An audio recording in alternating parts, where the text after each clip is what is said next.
గద్దర్కి Padmashri award ఎలా ఇస్తామంటూ బండి సంజయ్ చేసిన వ్యాఖ్యలకు కౌంటర్ ఇచ్చారు కాంగ్రెస్ నేత అద్దంకి దయాకర్. బుద్ధిస్ట్ మీకు మావోయిస్టుగా మాత్రమే కనపడ్డారా? తెలంగాణ ఉద్యమకారుడు, దళిత ప్రజా ఉద్యమకారుడు కనిపించలేదా అని ప్రశ్నించారు ఆయన. గద్దర్కి ఎట్టిస్తాను చెప్పండి అనే భావజాలం ఏంది? ఎంతమంది భారతీయ జనతా పార్టీ కార్యకర్తలను మర్డర్ చేసిన వ్యక్తులు ఆయన ఎట్టిస్తాం? మేము పక్కా అయ్యాం. మా కార్యకర్తలను చంపితే మా కార్యకర్తలను చంపిన కార్యకర్తలను పాటలు పాడినటువంటి వ్యక్తి గద్దర్. అనేక మంది పోలీసులను ఎన్కౌంటర్ చేసిన విషయంలో గద్దర్. ఎట్లిస్తాం? మీరు వంశం ఇస్తామేంది అవార్డ్స్? భయపడే ప్రసక్తి లేదు, వెనుకపోయే ప్రసక్తి లేదు.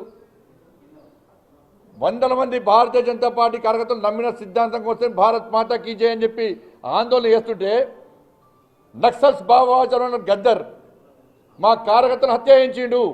పంచశీల పెట్టుకొని బౌద్ధ సాంప్రదాయాలతో ఖననమైన గద్దర్ గారు మీకు నక్సలైట్గా మాత్రమే కనపడడం అనేది విడ్డూరం.